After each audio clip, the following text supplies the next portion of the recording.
ಪೂಜ್ಯರ ಪಾದಕಮಲಗಳಿಗೆ ನಮಸ್ಕರಿಸಿ ವೇದಿಕೆ ಮೇಲೆ ವಿಜಯಪುರದಲ್ಲಿ ಸತತವಾಗಿ 3 ವರ್ಷಗಳ ನಿರಂತರ ಹಲಿಗೆ ಸ್ಪರ್ಧೆಯ ನಂತರ ಈ ಬಾರಿ 4ನೇ ವರ್ಷ ಸ್ಪರ್ಧೆಯನ್ನು ಇವತ್ತು ಮತ್ತೆ ಏರ್ಪಡಿಸಿದ್ದಾರೆ.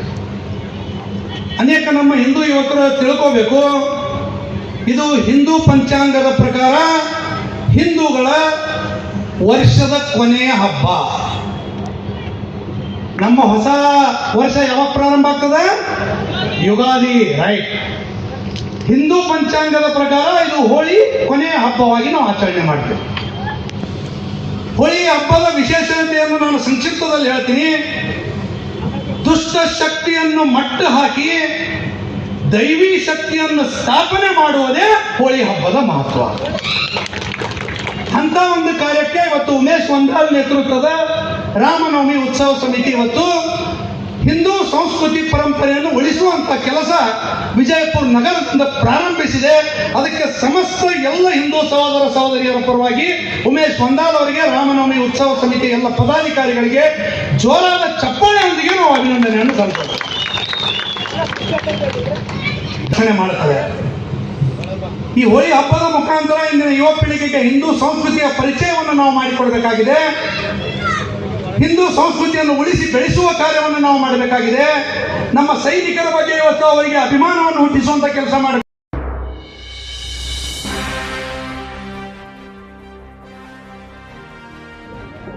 ಗುರ್ಲಿಂಗಪ್ಪನ ಅಂಗಡಿ ಅವರೇ, ಹಾಗೂ ಅಣ್ಣಿಗಿರಿ ಅವರೇ, ನಮ್ಮ ಭಾರತೀಯ ಜನತಾ ಪಕ್ಷದ ಮಹಿಳಾ ಘಟಕದ ಶಕೀಲಾ ಪಿಂಜಾರ ಅಂತಂದು ಇವತ್ತು ಮಹಿಳಾ ಸ್ಥಾನ ಸಿಪಿಐ ಇದ್ರು. ಶಕೀಲಾ ಪಿಂಜಾರ ಅಂತಂದು ಒಂದೇ ಸಲ ನಮ್ಮ ಹಿಂದೂಗಳಿಗೆ ಯಾವ ಹುಡುಗಿ ಅಕ್ಕಿ ಮೇಜರ್ ಇರ್ಬೋದು, ಬಹುಶಃ ಒಂದು 10 ಈ ಹಲಿಗೆ ಸ್ಪರ್ಧೆಯ ಕಾರ್ಯಕ್ರಮದ ದಿವ್ಯ ಸಾನ್ನಿಧ್ಯ ವಹಿಸಿರ್ತಕ್ಕಂಥ ಮಾರಕ್ಕೆ ಬಂದು ಹೊಡೆದು ಕಸ್ಕೊಳ್ಳುವಂತ ಸವಲತ್ತು ಇತ್ತು. ನಾವು ಭಾಳ 18-19 ವರ್ಷ ಇದ್ದೆ. ಅವಾಗ ಒಬ್ರು ಗಂಡಕೊಂಡು ಸಮಾಜಕ್ಕೆ ಸಹಾಯ ಕೊಟ್ಟಂತ ಎಲ್ಲ ತಾಯಂದ್ರು ಬಂದಾರ. ಅವ್ರ ಒಟ್ಟಿಗೆ ಗೌರವಿಸೋದು ಮತ್ತೆಲ್ಲ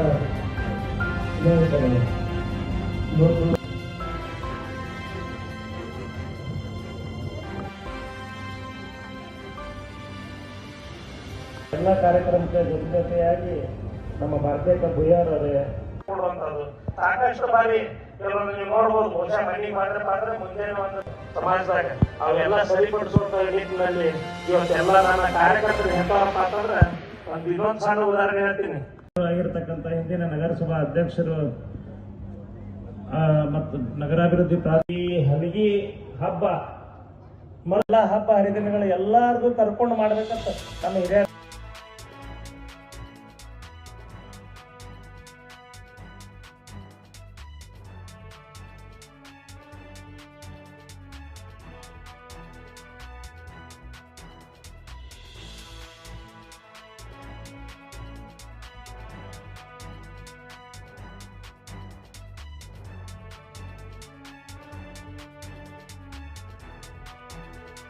ಬಗ್ಗೆ ಅಭ್ಯಾಸವನ್ನು ನಾವು ಕೊಡಬೇಕಾಗಿದೆ. ಅಷ್ಟೇ ಅಲ್ಲ, ನಿನ್ನೆಯ ದಿನ ಇವತ್ತು ಸಾಕಷ್ಟು ಯುವಕರಿಗೆ ನೆನಪಿಲ್ಲ. ನಾವು ಯಡಿಯೂರಪ್ಪನವರ ಹುಟ್ಟಿದ ದಿನ ಇವತ್ತು ದಿನವನ್ನು ಮರೆತು ಬಿಟ್ಟೆವು. ನಿನ್ನೆ ದಿನ ಮತಾಂಧ ಜಿಹಾದಿಗಳು ಅಯೋಧ್ಯದಿಂದ ವಾಪಸ್ ಬರಲಿಕ್ಕಂತಹ 59 ರಾಮ ಭಕ್ತರನ್ನ ಜೀವಂತವಾದ ಸ್ಟೇಷನ್ದಲ್ಲಿ ಕೊಂದು ಹಾಕಿದ್ರು. ಆ ಹೇಳಿ ಜಿಹಾದಿಗಳಿಗೆ ನಾವು ನೀವೆಲ್ಲ ನಮ್ಮ ಪವಿತ್ರ ಮತದಾನದ ಮುಖಾಂತರ ದೇಶದಲ್ಲಿ ನರೇಂದ್ರ ಮೋದಿ ಅವರನ್ನು ಕೂಡಿಸಿ ಉತ್ತರ ಕೊಡುವಂತ ಕೆಲಸ ಮಾಡಿದ್ದೀವಿ. ಇದು ನಾವು ಇವತ್ತು ಹೆಮ್ಮೆ ಪಡಬೇಕಾಗಿದೆ. ಆ ರಾಮ ಕರ ಸೇವಕರು ಏನು ಅಯೋಧ್ಯಕ್ಕೆ ಹೋಗಿ ತಮ್ಮ ಕರ ಸೇವೆಯನ್ನು ಮಾಡಿಕೊಂಡು ವಾಪಸ್ ಬರ್ತಾ ಇದ್ರು, ನಾನು ನಿನ್ನೆ ಜೀವಂತವಾಗಿ ಸುಟ್ಟರು ಅವ್ರನ್ನ. ಅಂತ ಮತಾಂಧತೆ ಇವತ್ತು ಹಿಂದೂಸ್ತಾನದಲ್ಲಿ ಇವತ್ತು ತನ್ನ ಅಟ್ಟಹಾಸವನ್ನು ಮೆರೀತಾ ಇದೆ. ಆ ಸಂದರ್ಭದಲ್ಲಿ ಇವತ್ತು ರಾಮನವಮಿ ಉತ್ಸವ ಸಮಿತಿ ಏನು ಉಮೇಶ್ ವಂದಾಲ್ ಅವರು ಹಾಗೂ ಎಲ್ಲ ಸಂಘಟಕರು ಎಲ್ಲ ಹಿಂದೂ ಯುವಕರನ್ನು ತಗೊಂಡು ಎಲ್ಲ ನಮ್ಮ ಸಹೋದರಿಯರನ್ನು ತಗೊಂಡು ಜಾಗೃತಿ ಮೂಡಿಸುವಂತ ಕೆಲಸ ಮಾಡಿ ಒಕ್ಕಟ್ಟನ್ನು ಪ್ರದರ್ಶನ ಮಾಡ್ತಾ ಇದ್ದಾರಲ್ಲ, ಅವರಿಗೆ ಎಷ್ಟೇ ನಾವು ಕೃತಜ್ಞತೆ ಹೇಳಿದ್ರು ಕಡಿಮೆ ಆಗ್ತದೆ. ಇದರಲ್ಲಿ ಯಾವುದೇ ರಾಜಕಾರಣವನ್ನು ನಾನು ಬೆಳೆಸಿಕ್ ಹೋಗಂಗಿಲ್ಲ. ಅವ್ರ ಮೇಲೆ ಅನೇಕ ಆಪಾದನೆಗಳನ್ನು ಬಂದರೂ ಕೂಡ ಎದಕ್ಕೂ ತಲೆ ಕೆಡಿಸೋಣ. ಅದಕ್ಕೆ ನಾನು ಪರಮ ಪೂಜ್ಯ ಮಾಳಿಂಗರಾಯ ಮಹಾರಾಜರಿಗೆ ನಾನು ಕೇಳ್ತೀನಿ, ದುಡ್ಡಿಲ್ಲದೆ ಚುನಾವಣೆ ಮಾಡ್ಬೇಕು, ಹೆಂಗ್ ಮಾಡ್ಬೇಕು ಮಹಾರಾಜ್ರೆ ಅಂತೇಳಿ. ಅದಕ್ಕೆ ದಾರಿ ಮಾಳಿಂಗರಾಯ ಮಹಾರಾಜರಿಗೆ ತೋರಿಸ್ಬೇಕು.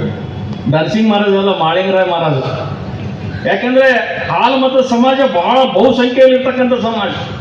ಮಾಳಿಂಗರಾಯಂದು ಕೂಡ ಇತಿಹಾಸ ಇದೆ. ಇವತ್ತು ಮಳೆ ಇಲ್ಲ ಅಂತಂದ್ರೆ ಅಡಿಯಲ್ಲಿ ಇರ್ತಕ್ಕಂಥ ಒಬ್ಬ ರೈತ ಕೇಳಿದ್ರೆ ಕಂಬಳಿ ಬೀಸಿದ್ರೆ ಮಳೆ ತರ್ತಕ್ಕಂಥ ಶಕ್ತಿ ಅದು ಮಾಳಿಂಗರಾಗಿರ್ತಕ್ಕಂಥದ್ದು. ಆದ್ರೆ ಇವತ್ತು ಆ ಮಾಳಿಂಗರಾಯನಲ್ಲಿ ಇಷ್ಟೇ ವಿನಂತಿ ಮಾಡ್ಕೊಳ್ಳೋದು ನಾವು, ಮುಂದಿನ ದಿನಮಾನಗಳಲ್ಲಿ ಯಾವ ರೀತಿ ಈ ಹಬ್ಬವನ್ನು ನಾವು ಆಚರಣೆ ಮಾಡ್ತೀವಿ. ನಮ್ಮ ಹಿಂದೂಗಳ ಹಬ್ಬ ಹೆಂಗಪ್ಪ ಅಂದ್ರೆ ಪ್ರತಿ ತಿಂಗಳ ಅಮಾವಾಸ್ಯೆಗನ ಹುಣ್ಣಿಮೆಗನ ಅಮಾವಾಸ್ಯೆಗನ ಹಬ್ಬ. ಇವತ್ತು ಎಲ್ಲರೂ ನಾವು ಎಟ್ಟೆ ಕಡು ಬಡವರಿದ್ರು ಕೂಡ ನಮ್ಮ ಪದ್ಧತಿ ನಾವು ಬಿಟ್ಟಿಲ್ಲ, ನಮ್ಮ ಹಿಂದುತ್ವವನ್ನು ಬಿಡಂಗಿಲ್ಲ, ಹಿಂದೂ ಬಿಟ್ಟಿಲ್ಲ, ನಾವು ಮುಂದೂ ಬಿಡಂಗಿಲ್ಲ ಅಂತಕ್ಕಂಥ ಮಾತನ್ನ ಈ ಸಂದರ್ಭದಲ್ಲಿ ನಾನು ಹೇಳಿಕ್ಕೆ ನಾನು ಬಯಸ್ತೀನಿ. ಆ ದಿಶೆಯಲ್ಲಿ ನೀವು ಉಮೇಶ್ ಹೊಂದಲ್ ಅವರಿಗೆ ನಾನು ಹೆಚ್ಚಿಗೆ ಮಾತನಾಡದೆ ಒಂದು ಮಾತನ್ನ ಹೇಳಿಕ್ಕೆ ನಾನು ಬಯಸ್ತೀನಿ. ನಾನು ಈ ಕಾರ್ಯಕ್ರಮಕ್ಕೆ ನಿನ್ನೆ ನನಗವರು ನೀವು ನಾಳೆ ಹಲಗಿ ಕಾರ್ಯಕ್ರಮಕ್ಕೆ ಬರಬೇಕು ಅಂತ ಹೇಳಿದರು. ಅವ್ರು ಹೇಳಿದ ತಕ್ಷಣ ನನಗೆ ಒಂದು ಅನಿಸ್ತು, ಇವತ್ತು ನಾನು ಸೋಲಾಪುರದಲ್ಲಿದ್ದೆ, ಆದರೂ ಕೂಡ ಈ ಕಾರ್ಯಕ್ರಮಕ್ಕೆ ನಾನು ತಪ್ಪಿಸಬಾರ್ದು ಅಂತೇಳಿ ನನ್ನ ಆತ್ಮೀಯ ಸೋದರ ಉಮೇಶ್ ಹೊಂದಲ್ ಅವ್ರು ಹೇಳಿದ ನಂತರ ಈ ಕಾರ್ಯಕ್ರಮಕ್ಕೆ ನಾನು ಬಂದಿದ್ದೀನಿ. ನಾನು ಹೆಚ್ಚಿಗೆ ಮಾತನಾಡ್ಲಿಕ್ಕೆ ಹೋಗಂಗಿಲ್ಲ, ಯಾಕಂದ್ರೆ ಇನ್ನೂ ಅನೇಕ ಕಾರ್ಯಕ್ರಮಗಳು ಅದಾವೆ. ಅದಕ್ಕೆ ನೀವು ಏನಾದರೂ ಜವಾಬ್ದಾರಿ ಹೊರಿಸಿದ್ರೆ ನನಗೊಂದು ಜವಾಬ್ದಾರಿ ಹೊರಿಸ್ರಿ. ನಾನು ಈ ಓಣಿಯಲ್ಲಿ ಹುಟ್ಟಿ ಬೆಳೆದಿದ್ದೀನಿ, ಈ ಓಣಿ ನಿಮ್ಮ ಜೊತೆ ನಾನು ಇರ್ತೀನಿ ಅಂತಕ್ಕಂಥ ಮಾತನ್ನ ಈ ಸಂದರ್ಭದಲ್ಲಿ ನಾನು ಹೇಳಿ, ನಾನು ಹೆಚ್ಚಿಗೆ ಮಾತನಾಡದೆ ವೇದಿಕೆ ಮೇಲೆ ಇರ್ತಕ್ಕಂಥವ್ರು ಯಾರು ಹೆಸರು ತಗೊಂಡಿಲ್ಲ ಅಂತೇಳಿ, ಯಾರು ತಪ್ಪನ್ನು ಭಾವಿಸಬಾರ್ದು ವಕೀಲರು ಅಂತೇಳಿ ವಕಾಲತ್ ಹಾಕ್ಲಿಕ್ಕೆ ಹೇಳ್ತೀನಿ. ವಕೀಲರಿಗೆ ದಯಮಾಡಿ ಈ ಕಾರ್ಯಕ್ರಮ ಯಶಸ್ವಿ ಆಗಲಿ. ಈ ಕಾರ್ಯಕ್ರಮದಲ್ಲಿ ನಾವು ಕೂಡ ಭಾಗಿಯಾಗ್ತೀವಿ. ಏನೇ ಜವಾಬ್ದಾರಿ ಕೊಟ್ಟರೆ ನಾವು ನಿಭಾಯಿಸ್ತೀವಿ ಅಂತಕ್ಕಂಥ ಮಾತನ್ನ ಈ ಸಂದರ್ಭದಲ್ಲಿ ಹೇಳಿ ಇವತ್ತು ನಮ್ಮನ್ನ ಕರೆಸಿ ಮಾತನಾಡಲಿಕ್ಕೆ ಅವಕಾಶ ಮಾಡಿಕೊಟ್ಟಿದ್ರಿ. ತಮ್ಮೆಲ್ಲರಿಗೂ ಕೂಡ ನಾನು ಧನ್ಯವಾದಗಳನ್ನು ಹೇಳಿ ನಾನು ಎರಡು ಮಾತುಗಳನ್ನ ಮುಗಿಸ್ತೀನಿ. ಎಲ್ಲರೂ ಕೂಡ ನಾಗರ ಪಂಚಮಿಯಿಂದ ಇವತ್ತು ಕೊಟ್ಟು ಬಂದ ನಂತರ ಜೋಕಾಲಿ ಆಡ್ತಕ್ಕಂಥದ್ದು. ಸಂಕ್ರಾಂತಿ ಹಬ್ಬ ಬಂದ್ರೆ ಸಂಕ್ರಮಣದಲ್ಲಿ ಇವತ್ತು ಪ್ರತಿಯೊಬ್ಬರು ಹಿರಿಯರನ್ನ, ನನ್ನ ತಾಯಂದಿರನ್ನ, ಸ್ನೇಹಿತರನ್ನ ಎಲ್ಲರಿಗೆ ಅಪ್ಕೊಂಡು ಸಿಹಿ ಹಂಚತಕ್ಕಂಥದ್ದು. ಈ ಹೋಳಿ ಹಬ್ಬ ಬಂದ್ರೆ ಇವತ್ತು ಹಲಗಿ ಬಡದು ರಾಮನವಮಿ ದೊಡ್ಡ ಕಾರ್ಯಕ್ರಮ ಮಾಡಿ ಬಣ್ಣ ಆಡಿ ಇವತ್ತು ಕಾಮಣ್ಣನ ಸುಟ್ಟು ಕಾಮಣ್ಣನ ಮುಂದೆ ನಿಟ್ಟು ನಾವು ಹೊಯ್ಕೋಬೇಕಾಗ್ತದೆ.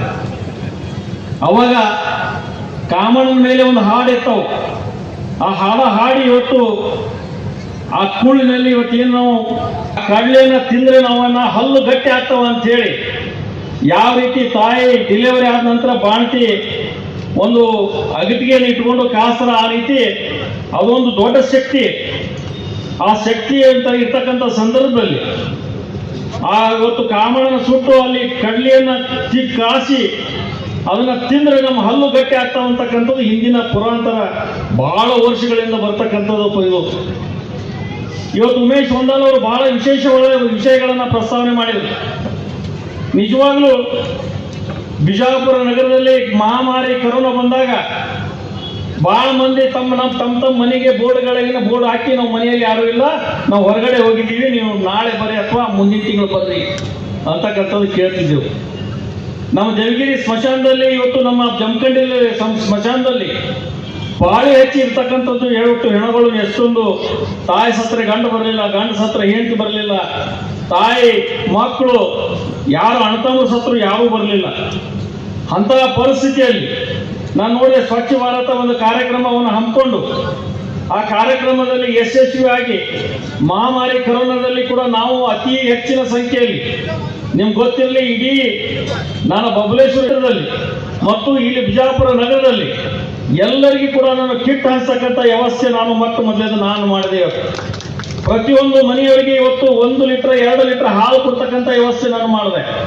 ಅದ್ರ ದುರ್ದೈವ ಏನಾಗ್ಯದಪ್ಪ ಅಂತಂದ್ರೆ ಈ ಗಂಡು ಮೆಟ್ಟು ನಾಡಿನ ಇವತ್ತು ಬಿಜಾಪುರದಲ್ಲಿ ಇರ್ತಕ್ಕಂಥವ್ರು ಹೋಗಿ ನಾವು ಬಬಲೇಶ್ವರಕ್ಕೆ ಹೋಗಿವಿ. ಅದನ್ನ ಒಂದು ತಪ್ಪಾಗ್ಯದ. ಜನಸಿಂಗ್ ಮಹಾರಾಜ್ ಅಂತಾರೆ ಬಬಲೇಶ್ವರಕ್ಕೆ ಯಾಕೆ ಹೋದೆವು, ಅದನ್ನ ಒಂದು ಕಾರಣ ಅದ. ನಮ್ಮ ತಂದೆಯವರು ಇಲ್ಲೇನು ಈ ಓಣಿಯಲ್ಲಿ ಇರ್ತಕ್ಕಂಥ ಮರಾಠ ಸಮಾಜ ಅತಿ ಹೆಚ್ಚಿನ ಪ್ರೀತಿ ಇರ್ತಕ್ಕಂಥ, ನಮ್ಮ ಮನೆ ಮೇಲೆ ಇರ್ತಕ್ಕಂಥ ಒಂದು ಪ್ರೀತಿ ವಿಶ್ವಾಸ ಇರ್ತಕ್ಕಂಥ ಸಮಾಜ ಯಾವುದು ಅಂದ್ರೆ ಅದು ಮರಾಠ ಸಮಾಜ ಅಂತಕ್ಕಂಥದ್ದು ಜೀವನದಲ್ಲಿ ನಾವು ಯಾವಾಗಲೂ ಮರೆಯಕ್ಕಾಗಂಗಿಲ್ಲ ಇವತ್ತು. ಆದರೆ ದುರ್ದೈವ ಆ ಬಬಲೇಶ್ವರದಲ್ಲಿ ಹೋದ ನಂತರ ನಮಗೆ ಇವತ್ತು ಬಬಲೇಶ್ವರ ಅಂತ ಹೇಳ್ತೇನೆ. ನನಗನ್ನಿಸ್ತದೆ ಹಿಂಗೆಲ್ಲರೂ ಮಾಡಿ ನನಗೆ ಹೇಳಿ ಬಿಜಾಪುರ ಕರ್ಸ್ಕೋತೀರ ಅಂತ ನನಗೆ ಚಿಂತೆ ಆಗಿದೆ. ಆದರೆ ಇವತ್ತು ಈ ಹೋಳಿ ಹಬ್ಬ ಹಲಗಿ ಇವತ್ತು ನೋಡಿ ಎಷ್ಟೊಂದು ಯುವಕರು ಇವತ್ತು ನಮ್ಮ ಛತ್ರಪತಿ ಶಿವಾಜಿ ಮಹಾರಾಜರನ್ನ ಮಾಲಾರ್ಪಣೆ ಮಾಡಲಿಕ್ಕೆ ಹೋಗ್ತಕ್ಕಂಥ ಸಂದರ್ಭದಲ್ಲಿ ಎಷ್ಟೊಂದು ದೊಡ್ಡ ಪ್ರಮಾಣದಲ್ಲಿ ಹಲಿಗೆಯನ್ನು ಕರ್ಕೊಂಡು ಹೋಗಿ ಛತ್ರಪತಿ ಶಿವಾಜಿ ಮಹಾರಾಜರಿಗೆ ಮಾಲಾರ್ಪಣೆ ಮಾಡಿ ಅವರ ಆಶೀರ್ವಾದ ತಗೊಂಡು ಇವತ್ತು ವೇದಿಕೆ ಮೇಲೆ ಬಂದು ಬಂದಾಗ ನೋಡಿದ್ರೆ ಸ್ವಲ್ಪ ಜನ ಕಡಿಮೆ ಇದ್ರು. ಇಷ್ಟೊಂದು ಬಹುಸಂಖ್ಯೆಯಲ್ಲಿ ತಾಯಂದ್ರು, ಯುವಕರು, ಹಿರಿಯರು ಬಹಳ ಜನ ಇವತ್ತು ಇಷ್ಟೊಂದು ದೊಡ್ಡ ಕಾರ್ಯಕ್ರಮದಲ್ಲಿ ಕನಿಷ್ಠ ಪಕ್ಷ ಇವತ್ತು ನನಗನ್ನಿಸ್ತದೆ ಉಮೇಶ, ಇವತ್ತು ನೀವೇನು ರಾಮನವಮಿ ಕಾರ್ಯಕ್ರಮದಲ್ಲಿ ಅತಿ ಹೆಚ್ಚಿನ ಸಂಖ್ಯೆಯಲ್ಲಿ 50,000ಕ್ಕಿಂತ ಹೆಚ್ಚು ಸಂಖ್ಯೆಯನ್ನು ಕೊಡ್ತಾರಂತಕ್ಕಂಥ ಮಾತನ್ನ ಈ ಸಂದರ್ಭದಲ್ಲಿ ನಾನು ಹೇಳಿಕೆ ನಾನು ಬಯಸ್ತೇನೆ. ಇವತ್ತು ಏನಾಗ್ಬಿಟ್ಟದಪ್ಪ ಅಂತಂದ್ರೆ ಮಾತಾಡಕ್ಕೆ ನಾವು ಮಾಯ್ಕ್ ಕೊಡ್ತೀವಿ, ಆ ಮಾಯ್ಕಿನಿಂದ ತಾವೆಲ್ಲ ಹೀರೋ ಆಗ್ಲಿಕ್ಕೆ ಹೊಂಟಾರ, ಅವ್ರ ಕೆಲಸ ಮಾತ್ರ ಜೀರೋ ಇರ್ತದೆ. ಆದರೆ ನಾವು ಇವತ್ತಿನ ರಾಜಕಾರಣ ಹಿಂದಿನ 94, 92, 90, 99ರಿಂದ ರಾಜಕಾರಣ ಬೇರೆ.